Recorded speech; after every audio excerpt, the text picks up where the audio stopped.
എല്ലാവർക്കും നമസ്കാരം. ഒരു വൃക്ഷത്തിന് ഒരു കാട് നിർമ്മിക്കാൻ പറ്റും. ഒരു വൃക്ഷം അതിൻ്റെ ഒരു ജന്മകാലം പുറപ്പെടുവിക്കുന്ന ഫലങ്ങൾ വളർന്നാൽ തന്നെ ഒരു വനത്തിനുള്ള എല്ലാ സാധ്യതയും അതിൽ തന്നെ നിലനിൽക്കുന്നു. ഒരു തീപ്പൊരിക്ക് ഒരു കാട്ടുതീ ഉണ്ടാക്കാനായിട്ട് സാധിക്കും. അതുപോലെ തന്നെ ഒരാളിലെ നന്മ അനേകരിലേക്ക് പകരാൻ കഴിയും. അതുകൊണ്ട് തന്നെ ഒരാൾ വിചാരിച്ചാൽ ഒരു സമൂഹത്തെ നന്നാക്കാനും ഒരാൾ വിചാരിച്ചാൽ ഒരു സമൂഹത്തെ തകർക്കാനും സാധിക്കും. ദൈവം തമ്പുരാൻ നമ്മളോട് ചോദിക്കുന്ന ഒരു ചോദ്യമുണ്ട്. ഞാൻ നിന്നെ സൃഷ്ടിച്ചു, നീ ഈ ലോകത്തിന് വേണ്ടി എന്ത് ചെയ്തു? എന്തുത്തരമായിരിക്കും നമുക്ക് തിരികെ കൊടുക്കാനുള്ളത്?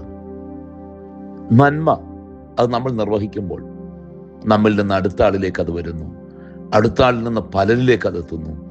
അങ്ങനെ അതിൻ്റെ പ്രകാശം ആ സമൂഹം മൊത്തം ലഭിക്കുന്നു. അതുകൊണ്ട് ഒരിക്കലും നമ്മൾ നിരാശപ്പെടേണ്ട കാര്യമില്ല. നമുക്ക് ചെയ്യാൻ പറ്റുന്ന നന്മകൾ മടുത്തു പോകാതെ നിരന്തരം ചെയ്തുകൊണ്ടേയിരിക്കുക. പോൾ ഷെയ്ൻ കുറിക്കുന്നു, As one person, I cannot change the world, but I can change the world of one person. ലോകം മുഴുവൻ നമുക്ക് മാറ്റം ഉണ്ടാക്കാൻ പറ്റിയില്ലെങ്കിലും ഒരാളുടെ ലോകത്തെ മുഴുവൻ മാറ്റിമറിക്കാൻ കഴിയും. അയാളിൽ നിന്ന് അടുത്ത ആളിലേക്ക്, അങ്ങനെ ഒരു സമൂഹത്തിലേക്ക് അത് എത്തിച്ചേരും. ജോൺ എഫ് കെന്നഡിയാണ് പറയുന്നത്, one person can make difference and everyone should try. Mother തെരേസയുടെ വാക്കുകളും ഇത്തരണത്തിൽ നാം ഓർക്കണം. Do not wait for leaders, do it alone, person to person. ഒരു വേണ്ടി നമ്മൾ കാത്തിരിക്കണ്ട. നമുക്ക് ചെയ്യാൻ പറ്റുന്ന ഒത്തിരി നന്മകളുണ്ട്.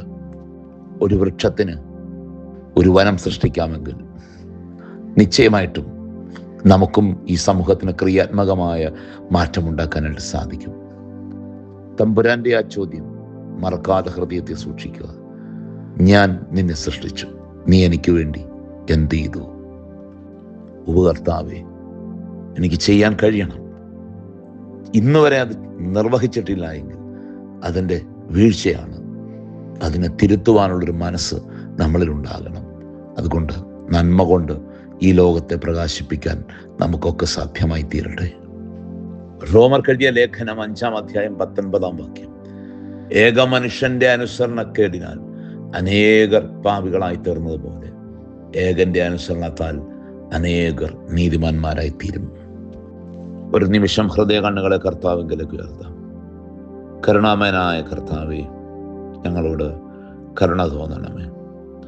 ദൈവിക ഉത്തരവാദിത്വം ഈ ലോകത്ത് നിർവഹിപ്പാൻ വിളിക്കപ്പെട്ടവരാണ്. പ്രസ്തുത നിയോഗം ഏറ്റുവാങ്ങി ഈ ലോകത്തെ നന്മയിൽ പ്രകാശിപ്പിക്കാൻ ഞങ്ങൾക്ക് സാധ്യമായി തീരണമേ. കർത്താവേ, നിരാശയിലല്ല, പ്രത്യാശപൂർവം ഈ ലോകത്ത് നന്മ നിർവഹിക്കുവാൻ തക്കവണ്ണം അവിടുത്തെ കൃപയും അനുഗ്രഹങ്ങളും ഞങ്ങൾക്ക് പ്രദാനം ചെയ്യണമേ. ചെയ്യാൻ പറ്റുന്ന നന്മകൾ മടുത്തുപോകാതെ ചെയ്യുവാൻ പരിശുദ്ധാത്മാവിൻ്റെ ശക്തി ഞങ്ങളിലേക്ക് പകരണമേ. കർത്താവേ, ഞങ്ങളെ അനുഗ്രഹിക്കണമേ. ഞങ്ങളുടെ തലമുറകളെ കാത്തുകൊള്ളണമേ. ഞങ്ങളുടെ ഭവനങ്ങൾക്കും ഞങ്ങളുടെ സമൂഹത്തിനും ഒരനുഗ്രഹമായി തീരുവാൻ തക്കവണ്ണം ഞങ്ങളുടെ ജീവിതം ഉതകണമേ. എല്ലാവരെയും കാത്തുകൊള്ളണമേ. ആയത് പിതാവിൻ്റെയും പുത്രൻ്റെയും പരിശുദ്ധാത്മാവിൻ്റെയും നിസ്തുല നാമത്തിൽ തന്നെ ദൈവം തമ്പുരാൻ എല്ലാവരെയും അനുഗ്രഹിക്കട്ടെ.